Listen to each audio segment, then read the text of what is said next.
Hi, got a situation. I'm leaving and to go to the vet because one of my dogs, my OG pet, actually is confined at the vet right now because of paracetamol poisoning.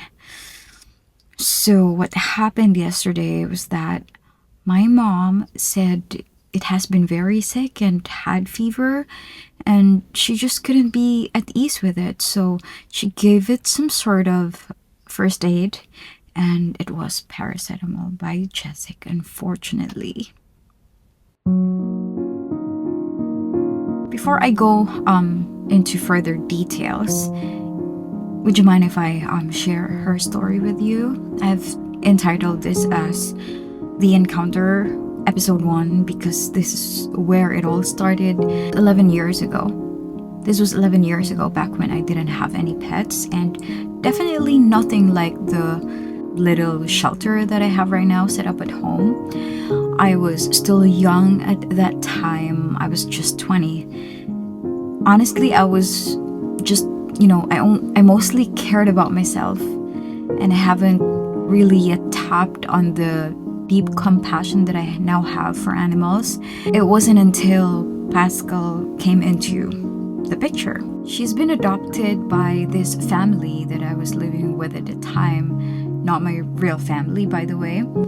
They took her in as a puppy, but she was only allowed to stay in the garage. And every single night, she would cry. She had this puppy sounding cry. I didn't know if she was just cold or lonely, or was it just because she just wanted to be closer to people.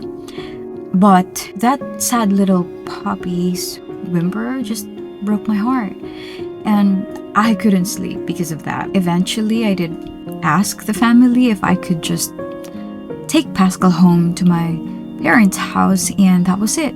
That's how Pascal became my first ever rescue, I would claim, even though this is just now on a hindsight. Technically, she's been adopted. I still call it as a rescue, but from a lonely, neglected environment. And she changed everything for me. I didn't know, and I haven't thought that I have the capacity or capability to extend my time, my life, my attention, and be responsible for an animal.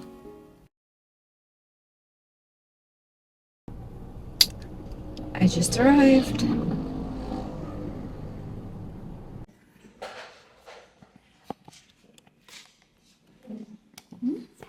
Saan po si Pascal? Hindi ko makita. Nakaka lang siya. Pascal? Pascal! Let's see. Yup. This is Pascal. Pascal! Uy! Hi, love love. Hello, mahal ko. Oh, Pascal? Come here. Mahal ko. Hi.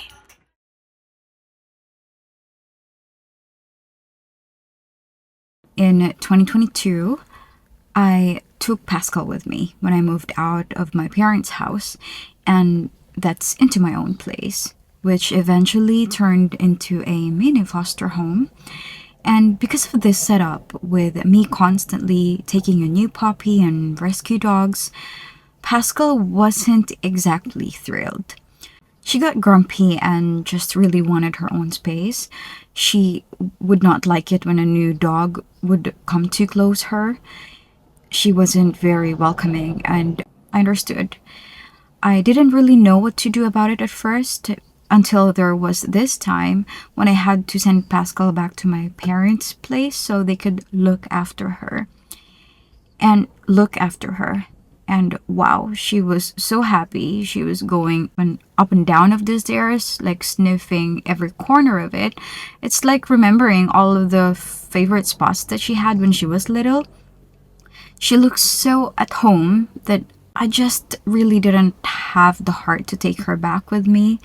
Plus, my mom was there to take care of her. She loves cats and dogs as much as I do. In fact, she helps me with my advocacy. She would come with me on every spay and neuter event that I would do. She's my go-to when I need to have someone to look after the animals. She would be there at home when I need to travel or if I need to work on site. She's actually the backup of the animal care that I do. I looked up ChatGPT and asked, why does my dog needs when it sees me? It says it shows affection and it's her way of saying, I'm happy to see you. I'm happy to see you too, Pascal. Where's your eye? Love. Very thirsty, huh? But yeah, in spite of all that, like, even though she loves animals the way I do, she doesn't really know much on the medical side of things because she hasn't been exposed the way that I have. You know, since I'm constantly at the vet, rescuing cats and dogs and being the one to administer whatever is on the prescription, she was just really trying her best, and honestly, she cares so much about their well-being, and that's definitely what. She's actually been messaging me since Friday when I was at work, but I wasn't checking my phone. She's been telling me that Pascal wasn't eating her meals, and I would say I'll be there.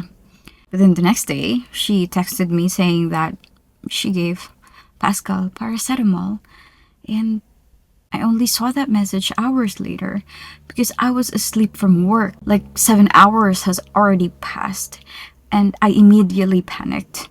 I had to explain to her everything that, everything about the toxin, that it wasn't good for Pascal, and it was really bad for her.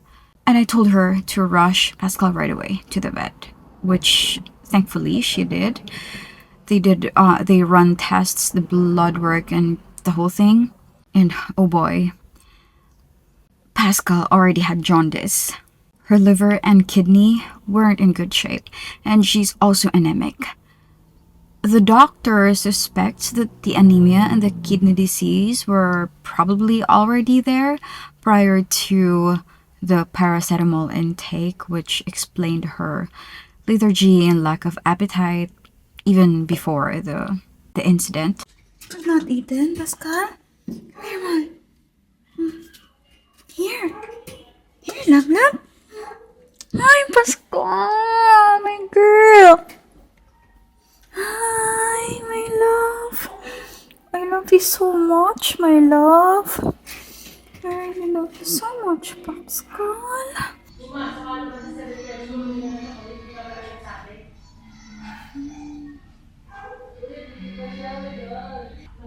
I can do this all day. Yeah, Pascal? 11 years ago, I have not been able to film Pascal, her story, our encounter. What I have are our photos together.